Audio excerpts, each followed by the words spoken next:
Welcome back everybody to another video this week. I've been away for a couple weeks, not been posting any videos, been working on some other stuff on the side.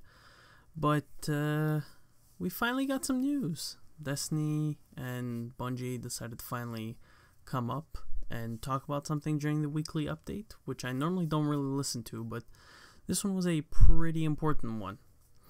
And it's from the head game director, that will be taking over the game now that we're in the longevity time of Destiny 2. He apparently worked and introduced new ways to play in House of Wolves and Rise of Iron. His name is Christopher Barrett, so we'll see what he says. He addressed all of us, claiming that he's one of us. A guardian like you, which is total bullshit, because we all know the developers should not have enough time to play the game fully. They'll play on their spare time, but head game directors should not be playing the game full time and be considered a gamer as much as us. Us being the hardcore side of the game, because this is what it's addressing. It's addressing the hardcore end game grind. I'm going to kick right off, just listing off the points and addressing them as we go. If this isn't your type of video and you guys prefer me to rant, stay tuned. I am getting a video ready. It's going to be a long one. It's going to be a good one, hopefully. And you guys have just been motivating me to keep doing this, and that's what I'm going to keep doing. But if you guys enjoy these weekly update type videos addressing what they're saying and putting my own opinion on it, not so much of a rant, but still talking and addressing their points. If you guys do enjoy it, let me know. If you don't enjoy it, once again, just comment down below and say, hey, we want old whiny commenting retarded bitch, because that's what I am now. I'm a whiny little good for nothing cunt. Anyways, so the first thing that CB over here addresses is new systems and rewards to give our most engaged players additional optional pursuits. Very vague. I don't like how vague that is. Somebody who's supposed to be addressing these issues and talking about them, especially as somebody who apparently is a guardian like us who plays this game, who should be hardcore, should be near the end game, hitting that max level, that's very vague. How are you going to be addressing these loot, these missions that we're more engaged to play? That's just one of the things that stuck out right away. I want them to at least address that and, specify it sooner rather than later. The next one he says is better incentives for players who complete challenging prestige activities. And this is a really big one right here. You look at the Prestige Nightfall, it's not all that worth it. You still get the same reward as the Nightfall, which for some reason there are always some gauntlets or a chest plate that I don't need, which is just a piece of shit. That's why I barely play this game anymore. I would like to play it more, but there's nothing. There's no incentive. There's not even an incentive to do the Prestige raid, which is what I'm going to say now. The normal raid will give you weapons, armor, tokens. All you get out of the Prestige raid is armor with a different shader and tokens. The weapons are not different. There are no different weapons, no new weapons, nothing to give you incentive. And so hopefully they will change this. They will add stuff that's exclusive to a Prestige raid, to a Prestige Nightfall. Make us use guided games or LFG. Because there's not that many people using it for those prestige events. Maybe the Nightfall a little more, but even then the rewards aren't that great. What are you going to do, just for the trophy or achievement? Not that great. The next is better rewards and replay value for strikes, adventures, and lost sectors. This is a big one that we really need. Strikes are not memorable, not enjoyable, they're very repeatable. Compared to Destiny 1, and I've been replaying Destiny 1 for the video that will be coming out, and I gotta say, I miss those old strikes. Even Sepix Prime, the original one, the one that hasn't changed at all, that's one of the most iconic ones with its dramatic theme.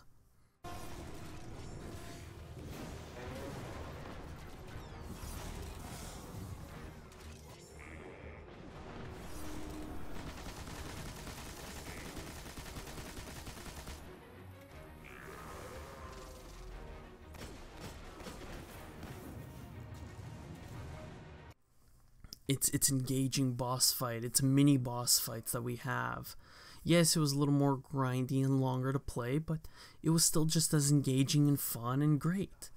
And with the addition of Rise of Iron and Taken King, we had these different versions on the strikes with the Taken or with the Siva, which was something that engaged me as a player, that allowed me to go back and say, hey, I feel like grinding some strikes just for fun, not even for the loot, just to see, hey, am I going to get the original strike, or am I going to get something different with the Siva or with the Taken? It engaged us in that aspect, and hopefully they do that, even with adventures, because I haven't replayed any adventures. There's no necessity. I don't see a point in doing all the adventures over again, just for what? Some loot that won't actually drop on my level. So hopefully they will fix that. I do see that they can. There's no reason they shouldn't. Just increase the loot, make it better, make us choose a difficulty on them. The strikes, bring back heroic strikes, you know, give us the streak that we need, that we used to have back with Rise of Iron, where if you stayed in longer with the same fire team, you would get a streak and start building up the chance of getting better rewards. Make strike exclusive or adventure exclusive or even Lost Sector exclusive gear. You have the time now. Develop that. Give it to us within the next few weeks, if not month. You know, I'm not going to give this game the time of day if it doesn't deliver something within the next couple of weeks. Which says a lot, because in a couple months they're going to have the Osiris DLC. They've already announced the trailer. They've already shown it, and we'll address it near the end of this video. But it's one of those things that does seem engaging. It looks good, and we'll talk about it after. But it's something that they need to at least add before that, or else people just won't touch the DLC. People will say, oh, it's just going to be the same grind, and then there's nothing to add at the end. A lot of players will drop off. The player base has been hemorrhaging. We were near 2-3 million players on launch, during the launch week. Within a month, it's dropped under 1 million. Rumored numbers. And Destiny Tracker removed those numbers, but they were there. They were showing. They have some significance. Anyways, let's go on to the next one, which is private matches for the competitive community. We are targeting early 2018. I don't see why it didn't ship with private matches. Should have already been shipped with them. Would have been something very nice, something that we would have all enjoyed. Even just playing some, you know, 2v2s or 3v3s on our own, you know, would have been something interesting and something nice to at least have, considering that it's all 4v4 multiplayer now. But it's nice to at least see that they are addressing that, and they're predicting early 2018, so I'm hoping at least within January. But any later than January, I'm sorry, but it's going to be too late. There's no point in even putting it out at that point. Just wait until the next big expansion and just say the same shit that you did with us earlier. Next is the Crucible Tuning, like adjusted supremacy scoring and better spawning rules. This is something that really needed adjustment, and it's good to see that they're addressing this as soon as they are. I remember Destiny 1 did take a long time for them to do actual in-game adjustments to the Crucible, but not counting metas. It's nice to see that they're addressing this, and they actually go into detail later on, which we'll cover that in just a bit. Then they've got better incentives for completing Crucible matches and penalties for quitting competitive games. The incentives for completing Crucible matches, I don't really see something. The loot system's not terrible. Iron Banner does need adjustment, and I believe they addressed this after. But let's talk about the penalties for quitting competitive games. I do think that is required. It's something that you need to have. It will motivate people to stay in the game and fight and try and actually win the game. Too many times have I had cases where we're either destroying a team and it ends up being a 4v2 or 4v1, or just we win because everybody leaves, or they just end up destroying us and it ends up being me and somebody else staying in the game until the end so we can at least get the rewards or something else. And this does need to happen because there's no matchmaking mid-game, so people won't join in mid-game, and it's something that would be nice to actually have. Next thing is continued improvements to Iron Banner and faction rallies, including uniqueness of rewards. Two things that I want them to fix, and they need to fix, is allow us to buy things from the vendors, Iron Banner, keep it at 1 week, that's fine. Faction rallies need to be at least 1 to 2 weeks. Make it longer. You're making this show up once per season. At least allow us to have faction rallies more often. More often, or increase their time, their duration, allow people to actually grind up, or else it's always going to be Dead Orbit that wins, and nobody wants that. We want some variation. We want New Monarchy to win some seasons. Other seasons, Future War Call, depending on the weapon that the community wants. We need to at least see and adjust accordingly. As for Iron Banner, they of course need to at least add armor or weapons that will drop that belong to the Iron Banner, as well as allow us to, you know, instead of gambling our tokens with those Ingrams, allow us to at least have a selection like we used to, you know, 2 armor pieces, 2 weapons, and, you know, a bond or a cape or whatever you want. Bring it back to the old school and enable enable light advantages. Not as grave, not as bad as they used to be, but at least, like, you know, give us a differential of 20 power level. Allow us to adapt through there. You know, 300 to 280 or 285 to 305.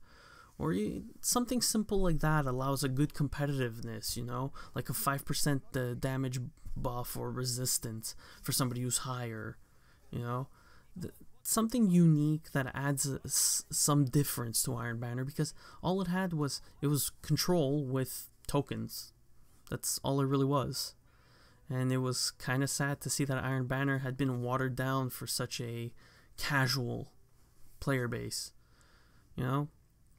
But let's keep going now. Changes to make the mod economy more interesting and impactful. Mods do need to be better. Change them up, make them stronger, weaker, add variations, not just these, you know, handling or stability. You know, the mods could have been something very unique to each weapon that you could add, remove. You know, I do complain about the microtransactions having mods, but setting the microtransaction side aside, people will spend Glimmer, a lot of Glimmer. I've been spending God knows how much Glimmer early on to get those mods, to get the purple mods and improve them and get them better. And it took a lot of grinding, and I don't even see the point in keeping certain mods.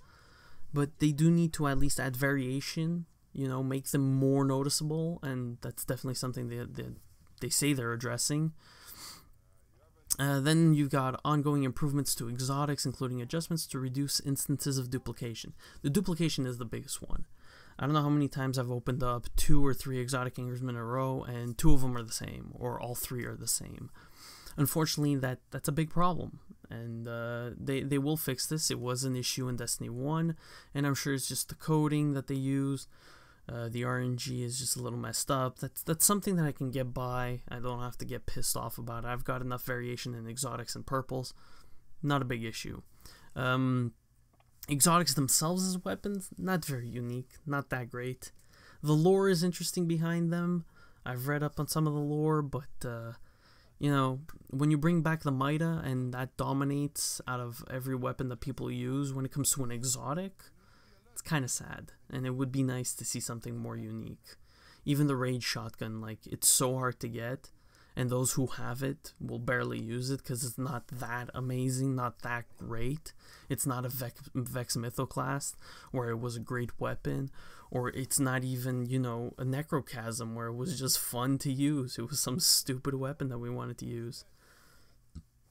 But that's definitely something they hopefully change, and once again, this is all hopes. I'm not just some ranty bitch guy. I do enjoy this game. I want this game to succeed. And this is what I want to see out of them. Give us weekly updates like this. Post up. Hey, this is where we're at. This is what we're doing to improve the game.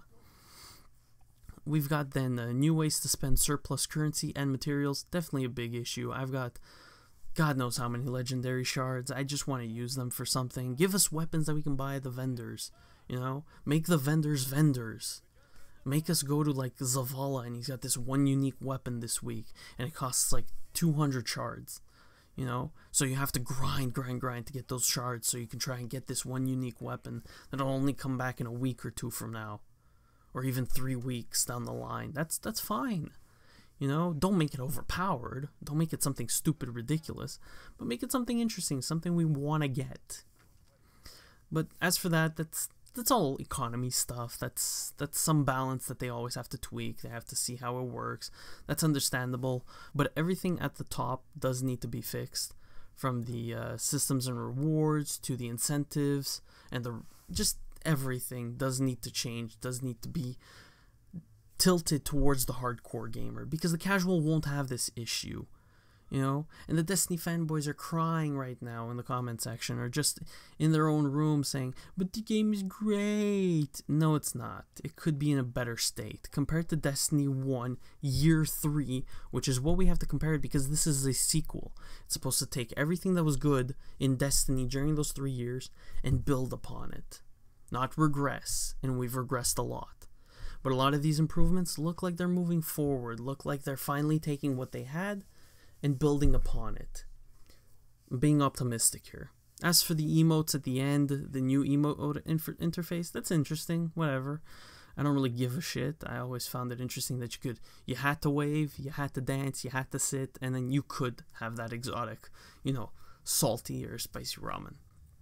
God, my throat is fucking dry. Let's move on to the fixes that they're going to be doing for the patch note preview that we're going to be getting soon. In general, they fixed the issue with the bureaucratic walk, so we'll finally get our trials back, hopefully.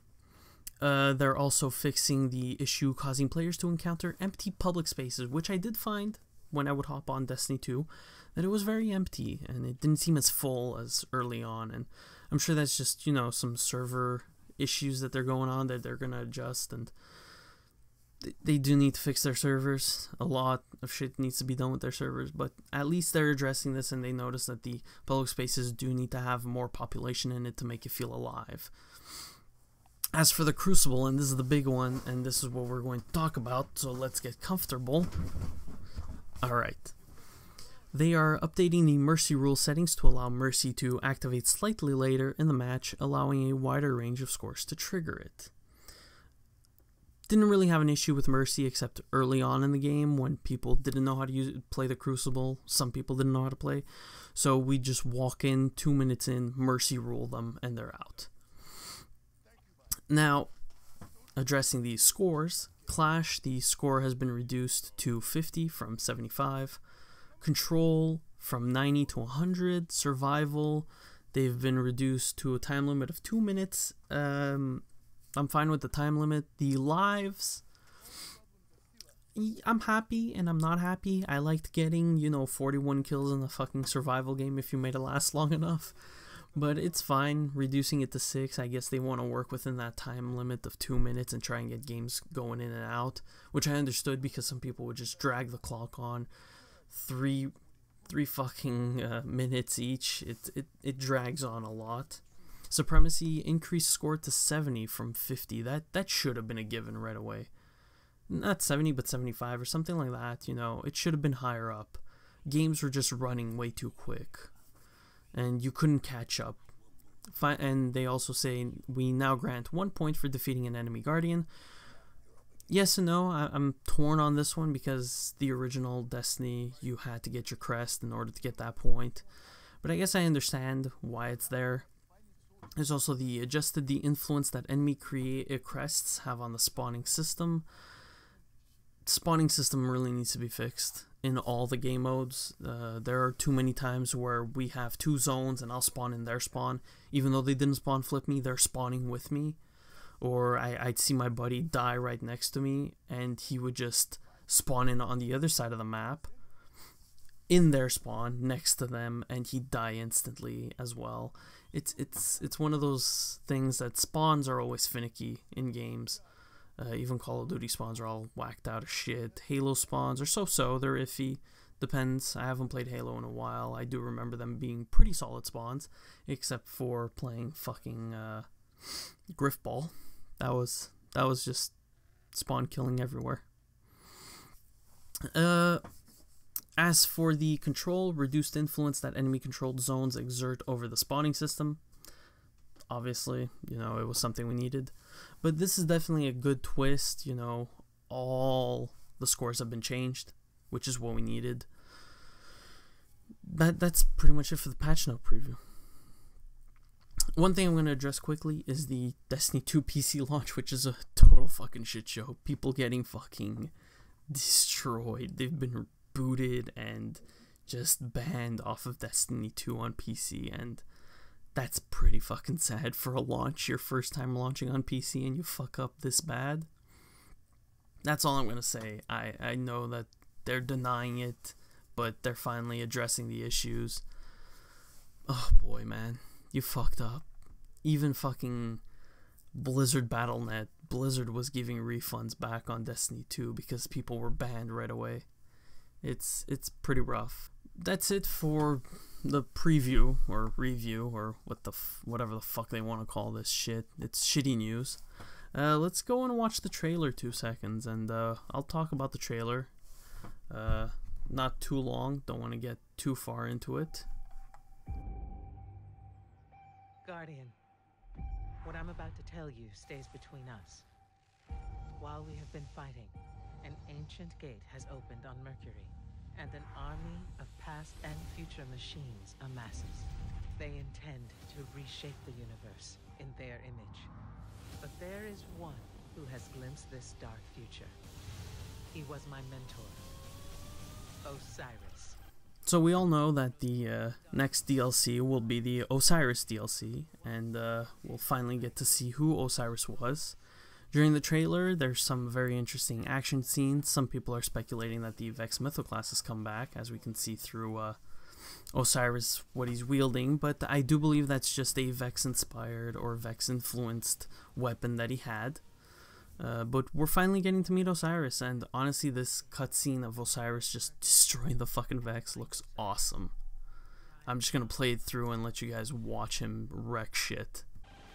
The most notorious Guardian in Vanguard history. Once, his dangerous ideas nearly destroyed us, and he was banished. Now he has returned, but will he be a powerful ally, or bring us death? So, what's nice about this DLC is they're opening up Mercury for us to finally explore, which is going to be something very fun, something unique, something different. New social space, hopefully. Not just a patrol area like they did with, they didn't even add one in Dark Below, or did they? No, they didn't add a patrol area in Dark Below, they just added some shitty missions. So hopefully this is an actual full-fledged expansion, not some DLC bullshit. But it looks, I'm cautiously optimistic for the DLC. It looks like it's going to be good. I always liked the lore behind Osiris and Toland, and I'm a lore person. I enjoy listening to people talk about the lore, reading up on it a little. I'm not somebody who will interpret it and discuss it in depth because I'm shitty at explaining shit. That's pretty much how I am. But it's definitely something that you guys are probably gonna enjoy. If you're already off this game but you got the season pass, just play it when it comes out.